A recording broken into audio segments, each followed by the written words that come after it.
বন্ধুরা, তোমরা সবাই কেমন আছো? কি করে বুঝলে? আমি ঠিকই বলছি তাছাড়া। তো বন্ধুরা সবাই কেমন আছে? আশা করছি খুব ভালো আছে। দেখো আমরা আজকে বিকালে ঘুরতে বেরিয়েছি, চলে এসেছি পাহাড়ে। এই দেখো জলের স্রোতের আওয়াজ আসছে মনে হচ্ছে। কত সুন্দর একটা জায়গায় দেখো চলে এসেছি বিকালবেলা।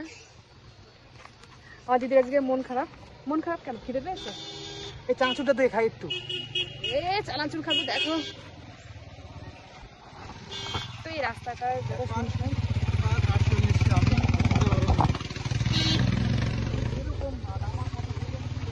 দাঁড়া বন্ধুরা, তোমাদেরকে দেখায় পেছনে ক্যামেরা দিয়ে। দেখো জাস্ট ভিউটা একটু দেখো, অসাধারণ। সত্যি মনে হচ্ছে আমি একদম স্বর্গে চলে এসেছি। আর হচ্ছে গিয়ে আমি তো শিলিগুড়ি আসলেই পাহাড়ে আসবো না, এটা কখনো হয়, কিন্তু আমরা আর উঁচুতে যাব না, কেননা বাইক নিয়ে স্কুটি নিয়ে আর অত দূর যাওয়াটা রিস্কের ব্যাপার হয়ে যাবে বন্ধুরা। আর ওয়েদারটা দেখো, আকাশে প্রচুর মেঘ হয়েছে। পাহাড়ে তো সবসময় মোটামুটি বর্ষাকালে মেঘ থাকে। বাবা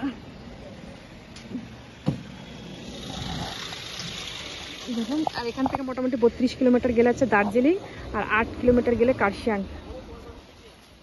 আর আমার জামাইবাবুর ভীষণ খিদে পেয়েছে, ভুক লাগায়, তো হচ্ছে উনি কি একটা চানাচুর আছে সেটা খাবে। দেখো শুধু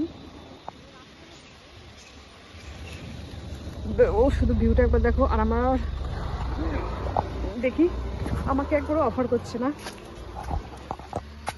কি খাবার এটা? ভালোই খেতে। ভুজিয়াটা বিক্রি খেতে। সবার মুখ চোখ মুখের অবস্থা পাই, শুধু এখানে আমার চোখ মুখে ভালো আছে। কিছু বলবা? একটু বলো। না না না,